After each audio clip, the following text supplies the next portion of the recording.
নমস্কার, আমি মিলি। আপনাদের ইনস্টা খবরে স্বাগত। বঙ্গ রাজনীতিতে পদ্ম ফুলের পর দিলীপ ঘোষের জীবনে এবার বিয়ের ফুল। বিজেপি নেতা দিলীপ ঘোষ বিবাহ বন্ধনে আবদ্ধ হতে চলেছেন। পাত্রী দক্ষিণ কলকাতার বিজেপি মহিলা মোর্চার নেত্রী রিঙ্কু মজুমদার। নিউ টাউনের বাসিন্দা রিঙ্কুর সঙ্গেই নিউ টাউনের বাড়িতেই রেজিস্ট্রি করে বিয়ে সারবেন দিলীপ ঘোষ। সূত্রের খবর, 2021 সাল থেকে ইকো পার্কে মর্নিং ওয়ার্কের সময় দিলীপ ঘোষ এবং রিঙ্কু মজুমদারের আলাপ হয়েছে। দিলীপ ঘোষের হাত ধরেই বিজেপিতে যোগ দিয়েছেন রিঙ্কু মজুমদার।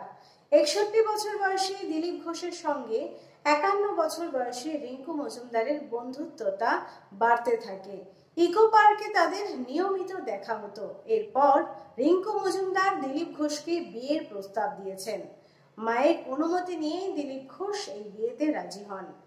দিলীপ ঘোষ জানিয়েছেন তার জীবনে একটি কাজ বাকি ছিল, সেটি হলো বিয়ে।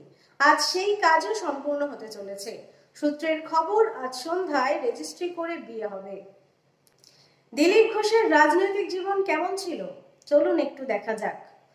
15 ডিসেম্বর 2015 সালে বিজেপির রাজ্য সভাপতি হয়েছিলেন দিলীপ ঘোষ। 2016-তে খড়গপুর থেকে বিজেপি বিধায়ক নির্বাচন হন। 2019-এ মেদিনীপুর থেকে সাংসদ নির্বাচিত হয়েছেন দিলীপ ঘোষ। তারপর 2024-এ দুর্গাপুর আসানসোল লোকসভা কেন্দ্রে পরাজিত হয়েছিলেন। 2021-এ দিলীপ ঘোষের পরিবর্তে সুকান্ত মজুমদার বিজেপির রাজ্য সভাপতি হন। কাল দিলীপ ঘোষের জন্মদিন। আজকের দিনটা তার জন্য অত্যন্তই স্পেশাল। তবে এই নিয়ে বঙ্গ রাজনীতিতে নানান কটাক্ষ তোলপাড় শুরু হয়েছে। আপনাদের কি মতামত এই বিষয়ে অবশ্যই আমাদের জানাবেন। দেখতে থাকুন ইনস্টা খবর।